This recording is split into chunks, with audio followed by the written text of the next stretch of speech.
जय माता दी। दोस्तों, आप सभी को निर्जला एकादशी की हार्दिक शुभकामनाएं। आज हम इस वीडियो में बात करेंगे निर्जला एकादशी का व्रत साल 2025 में कब रखा जाएगा, क्योंकि इस बार निर्जला एकादशी की तिथि 2 दिन पड़ रही है, जिस वजह से निर्जला एकादशी का व्रत किस दिन रखा जाए, इसको लेकर संशय की स्थिति बनी हुई है। तो आपको इस वीडियो में निर्जला एकादशी व्रत की सही तारीख बताएंगे कि व्रत किस दिन रखना श्रेष्ठ होगा। साथ ही व्रत पारण का समय भी बताएंगे और इसकी संपूर्ण पूजा विधि क्या है। निर्जला एकादशी व्रत के जरूरी नियम क्या क्या है, इस व्रत का क्या महत्व है, इस दिन क्या दान करना चाहिए, क्या करना चाहिए, इसकी संपूर्ण जानकारी आपको इस वीडियो में प्राप्त होगी। लेकिन वीडियो शुरू करने से पहले आपसे निवेदन है कि यदि वीडियो आपको थोड़ा सा भी अच्छा लगे तो कृपया एक बार लाइक अवश्य कर दीजिएगा और मनोकामना पूर्ति के लिए कमेंट बॉक्स में अवश्य लिखिएगा जय श्री हरि या जय लक्ष्मी नारायण। तो चलिए बात करते हैं निर्जला एकादशी की। दोस्तों, निर्जला एकादशी का व्रत सभी एकादशियों में सबसे श्रेष्ठ माना जाता है। ऐसा इसलिए क्योंकि इस व्रत को करने से व्यक्ति को सभी एकादशियों से प्राप्त होने वाले फल के समान व्रत फल मिलता है। साथ ही जन्मांतर में किए गए समस्त पाप नष्ट हो जाते हैं और मोक्ष की प्राप्ति होती है। दोस्तों, ज्येष्ठ माह के शुक्ल पक्ष में आने वाली एकादशी निर्जला एकादशी के नाम से पूजी जाती है। इस व्रत को भीम ने शुरू किया था अपने गुरु व्यास जी के कहने पर, इसीलिए इसे भीमसेनी व पांडव एकादशी के नाम से भी जाना जाता है। दोस्तों, जितनी भी एकादशी व्रत है भगवान विष्णु जी के श्री चरणों में समर्पित है। जो व्यक्ति निर्जला एकादशी का कठोर व्रत धारण करता है उसे भगवान विष्णु जी की विशेष कृपा निश्चित रूप से मिलती है। साथ ही उस व्यक्ति को सभी तीर्थ में स्नान करने का फल भी मिलता है और मोक्ष की भी प्राप्ति होती है। आपको बता दें कि निर्जला का मतलब है बिना जल व आहार के दिन भर का उपवास। निर्जला एकादशी बाकी एकादशी से सबसे कठिन मानी गई है, क्योंकि इसमें एकादशी को सूर्योदय से लेकर अगले दिन द्वादशी तिथि को सूर्योदय तक बिना जल और भोजन के रहना होता है। दोस्तों, निर्जला एकादशी का व्रत करने से साल भर की 24 एकादशियों का फल मिलता है। जो लोग साल भर की एकादशी का व्रत ना कर सके तो वो निर्जला एकादशी का व्रत जरूर करें। दोस्तों, निर्जला एकादशी का व्रत स्त्री और पुरुष दोनों कर सकते हैं। निर्जला एकादशी का व्रत कब करना है, पारण कब किया जाएगा, ये जानने से पहले इस व्रत की पूजा विधि व नियम जानना जरूरी है। दोस्तों, एकादशी व्रत के नियम दशमी से ही शुरू हो जाते हैं। आपको दशमी के दिन सूर्यास्त के बाद भोजन ग्रहण नहीं करना चाहिए। इस दिन सात्विक आहार ही ले और दशमी से लेकर व्रत पारण तक व्रती को ब्रह्मचर्य का पालन करना चाहिए और दशमी को हो सके तो जमीन पर सोना चाहिए। ध्यान रखें, व्रती को एकादशी के दिन देर तक सोना नहीं है। आप हो सके तो ब्रह्मा मुहूर्त में ही उठ जाए और ना ही एकादशी की रात में सोना चाहिए, बल्कि इस दिन रात्रि जागरण का विधान है। इसके अलावा एकादशी के दिन पान खाना भी वर्जित होता है और इस दिन भूलकर भी चावल का सेवन ना करें। चावल का सेवन करने वाला व्यक्ति पाप का भागीदार बनता है।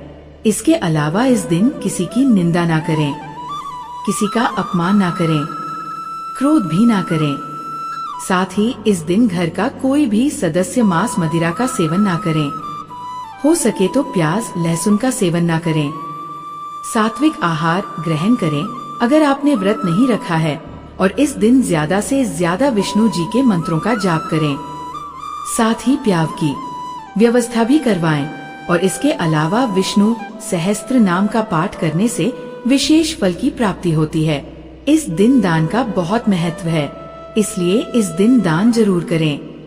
इस एकादशी पर विशेष रूप से जल दान का बड़ा महत्व बताया गया है। इस दिन घड़ा दान करना चाहिए। मिट्टी का कलश यानी घड़ा दान करने का बहुत फल बताया गया है। इसके अतिरिक्त आप इस दिन अन्न, वस्त्र, गोदान, फल, पंखा, छाता, मिठाई और धन का दान भी कर सकते हैं। दोस्तों, निर्जला एकादशी का व्रत बिना जल पिए करना होता है, इसलिए इस दिन जल कब और कितना पीना होता है इसकी जानकारी दें। उससे पहले इसकी पूजा विधि जरूर समझ लें। व्रती को निर्जला एकादशी के दिन सुबह जल्दी उठकर स्नान आदि करके हो सके तो पीले रंग के वस्त्र धारण करने चाहिए। इसके बाद सूर्य देव को जल अर्पित करें। फिर पूजा स्थल को साफ सुथरा कर गंगा जल छिड़क कर पवित्र कर लें। सभी पूजा सामग्री एकत्रित कर लें। बात करें पूजन सामग्री की तो इसमें आपको एक लकड़ी की चौकी या पटा चाहिए। साथ ही भगवान विष्णु जी की मूर्ति या फोटो, जल का लोटा, पीले फूल, माला, चंदन, रोली, मौली, अक्षत, पान, सुपारी, लौंग, इलायची, धूप, दीप, इत्र, जनेऊ, नैवेद्य में फल और मिठाई आदि ले लें और पंचामृत भी बनाएं। साथ में कुछ दक्षिणा भी शामिल जरूर करें। आप सारी सामग्री एकत्र कीजिए और आसन लगाकर पूर्व या उत्तर की ओर मुख करके बैठ जाइए। अब लकड़ी की चौकी या पटा रख लें। उसमें पीला कपड़ा बिछाकर भगवान विष्णु जी की मूर्ति या फोटो को स्थान दें। अब सबसे पहले व्रत, पूजा और दान का संकल्प लें। इसके लिए अपने सीधे हाथ में थोड़ा सा जल, पुष्प, अक्षत और एक सिक्का लें और भगवान विष्णु का ध्यान करके अपना नाम, अपना गोत्र, जिस स्थान पर बैठकर आप संकल्प कर रहे हैं वहाँ का मकान नंबर, क्षेत्र का नाम, शहर का नाम लेकर भगवान से व्रत और पूजन निर्विघ्न पूर्ण हो इसके लिए प्रार्थना करें। घर परिवार की खुशहाली की कामना करें। अगर कोई विशेष मनोकामना है तो उसे भी बोलिएगा। अब संकल्प की सामग्री भगवान के चरणों में अर्पित कर दीजिए। इस प्रकार से आपको संकल्प करना है। संकल्प करने के बाद अब पूजन आरंभ करेंगे। सबसे पहले भगवान विष्णु जी को जल अर्पित करेंगे। इसके बाद पंचामृत से भगवान को स्नान कराएंगे। आप पंचामृत में कच्चा दूध, दही, घी, शहद, शक्कर शामिल करें। यदि आपके पास भगवान की धातु की मूर्ति है तो आप पंचामृत से सीधे स्नान कराएं। यदि तस्वीर है तो एक फूल लें, उसमें पंचामृत लगाकर भगवान को अर्पित कर दें। पंचामृत से स्नान करने के बाद पुनः शुद्ध जल से स्नान कराएं, यानी शुद्ध जल अर्पित करें। अब भगवान को वस्त्र के रूप में मौली का टुकड़ा अर्पित कीजिएगा। अब भगवान को यज्ञोपवीत यानी जनेऊ अर्पित करेंगे। जनेऊ पर पहले रोली लगाकर तिलक कर दीजिएगा। इसके बाद शुद्ध घी का दीपक जलाए, धूप जलाए। अब पुष्प व रुई में थोड़ा इत्र लगाकर भगवान को अर्पित करें। इसके बाद रोली या चंदन का तिलक लगाएं। अक्षत अर्पित करें और भगवान को पुष्प माला चढ़ाएं। अब भगवान को हाथ से दीप दिखाए बिना दीपक को उठाए हुए या पुष्प में धूप दिखाकर भगवान को अर्पित कर दें। अब भगवान को भोग लगाएं। इसमें आप फल, मिठाई, मिश्री, बताशा और भगवान जी को पंचामृत का भोग जरूर लगाएं। साथ में तुलसी का पत्ता जरूर रखें। भोग लगाने के बाद जल का आचमन करें। इसके बाद भगवान को तांबूल यानी कि पान के पत्ते पर 2 लौंग, 1 इलायची, 1 सुपारी रखकर अर्पित करें। इसके बाद अपनी इच्छा अनुसार भगवान को कुछ न कुछ दक्षिणा भी अर्पित करें। साथ में आप जो कुछ इस दिन दान करने वाले हैं वह सामग्री भी पूजन स्थल पर जरूर रखें। उसका भी पूजन करें। जैसे आप जल कलश यानी घड़ा दान करने वाले हैं तो उसे पूजन स्थल पर जरूर रखें। इसके बाद हाथ जोड़कर भगवान से प्रार्थना कीजिए, हे भगवान, हमारे व्रत और पूजन को स्वीकार करें। पूजा में कोई चूक हो तो क्षमा करें। अपने मन की इच्छा को भी बोले। इसके बाद निर्जला एकादशी की कथा पढ़े या सुने। अब आप भगवान की आरती करके विधिवत पूजा को संपन्न करें। इसके बाद शाम को भी भगवान की पूजा, आरती, भोग जरूर करें। फिर रात्रि में जागरण करके श्री हरि के नाम का भजन करना चाहिए। फिर व्रत के अगले दिन यानी द्वादशी के दिन प्रातः काल जल्दी उठकर पुनः स्नान आदि करके भगवान विष्णु की विधिवत पूजा करें। इसके बाद किसी जरूरतमंद को या ब्राह्मण को भोजन कराकर दान दक्षिणा देने के बाद ही शुभ मुहूर्त में व्रत का पारण करना चाहिए। पारण के लिए आप श्री हरि का ध्यान करते हुए प्रसाद या तुलसी पत्र खाकर व्रत का पारण करें और फिर सात्विक भोजन ग्रहण करें। आपको बताएं कि व्रत कब करना है। व्रत पारण का शुभ मुहूर्त क्या रहेगा, उससे पहले बात कर लेते हैं कि निर्जला एकादशी में जल कब पीना चाहिए, कितना पीना चाहिए। तो दोस्तों, वैसे तो निर्जला एकादशी का व्रत बिना अन्न और जल के रखा जाता है। इस व्रत में पानी का सेवन वर्जित है, लेकिन इस व्रत में भीषण गर्मी का समय होता है। यदि बहुत जरूरी हो, पानी पीना आपसे सहन नहीं हो रहा है और पानी पीने की आवश्यकता हो, तो आपको कब और कितना पानी पीना है, इसका भी शास्त्रों में वर्णन है। तो आपको बता दें कि निर्जला एकादशी के व्रत में नान और आचमन के सिवा जल वर्जित है। केवल 2 चीजों में आप जल प्रयोग कर सकते हैं, एक तो नहाने के समय, दूसरा आचमन में।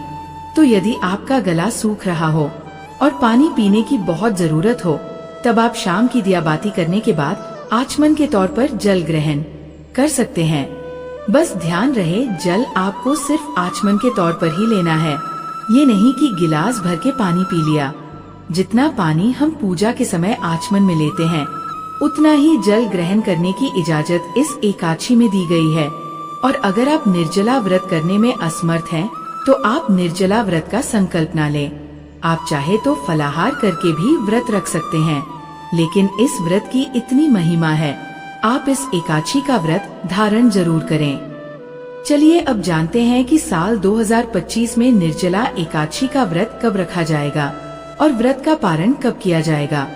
पारण करने का सही समय क्या है, तो आपको बता दें कि साल 2025 में निर्जला एकादशी का व्रत 2 दिन रखा जाएगा, क्योंकि इस बार एकादशी तिथि 2 दिन पड़ रही है। हम आपको बताएंगे कि किस दिन किस व्यक्ति को व्रत रखना चाहिए, कब व्रत रखना श्रेष्ठ होगा। तो आपको बता दें कि ज्येष्ठ माह के शुक्ल पक्ष की एकादशी तिथि की शुरुआत 6 जून 2025 की प्रातः काल 2:15 पर हो रही है और एकादशी तिथि की समाप्ति 7 जून 2025 की प्रातः काल 4 पर होगी। तो इस हिसाब से एकादशी का व्रत 2 दिन रखा जाएगा। पहला 6 जून 2025 दिन शुक्रवार को और दूसरा 7 जून 2025 दिन शनिवार को। ध्यान रहे, जो व्यक्ति पारंपरिक जीवन में है, यानी गृहस्थ जीवन में है, सामान्य जन है और उदया तिथि को महत्व देते हैं, तो वो पहले दिन वाली एकादशी यानी 6 जून 2025 दिन शुक्रवार को व्रत रखेंगे और 7 जून को पारण करेंगे। लेकिन जो लोग सन्यासी हैं, विधवा है और मोक्ष के इच्छुक व्यक्ति हैं, यानी वैष्णव जन हैं, तो वह दूसरे दिन वाली एकादशी यानी 7 जून 2025 दिन शनिवार को व्रत रखेंगे और 8 जून को पारण करेंगे। चलिए अब जानते हैं कि जो लोग 6 जून 2025 को व्रत रखेंगे, तो वो पारण कब करेंगे। व्रत पारण का समय क्या रहेगा, तो आपको बता दें कि व्रत पारण का समय 7 जून 2025 की दोपहर को 1:44 से लेकर शाम 4:31 पर रहेगा और पारण तिथि के दिन हरिवासर समाप्त होने का समय 7 जून 2025 की सुबह 11:25 पर रहेगा। वही जो लोग 7 जून को व्रत रखेंगे, तो उनके लिए व्रत पारण का समय 8 जून 2025 की सुबह 5:23 से लेकर सुबह 7:17 तक रहेगा और पारण के दिन द्वादशी समाप्त होने का समय 8 जून 2025 की सुबह 7:17 पर रहेगा। तो दोस्तों, ये जानकारी आपको अच्छी लगी तो कमेंट में जय श्री हरि या जय लक्ष्मी नारायण की जरूर लिखें। वीडियो थोड़ा भी अच्छा लगा हो तो कृपया वीडियो को लाइक अवश्य करें, शेयर करें और साथ ही साथ हमारे चैनल को सब्सक्राइब करें।